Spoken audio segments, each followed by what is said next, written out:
A light magnitude 3.4 earthquake hit 7.7 kilometers, 4.8 miles, away from Senak'i, Samegrelo-Zemo, Svanetis, Mkhare, Georgia, in the late afternoon of Wednesday, August 20, 2025 at 6:13 p.m. local time, GMT+4.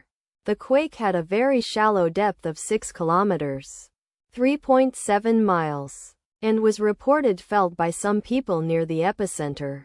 First to report, Raspberry shake after 2 minutes.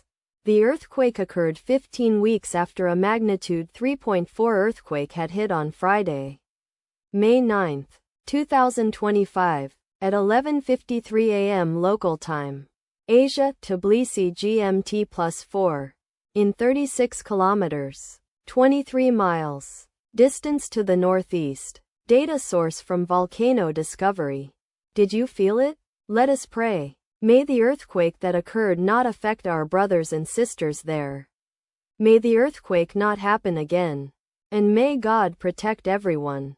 Amen.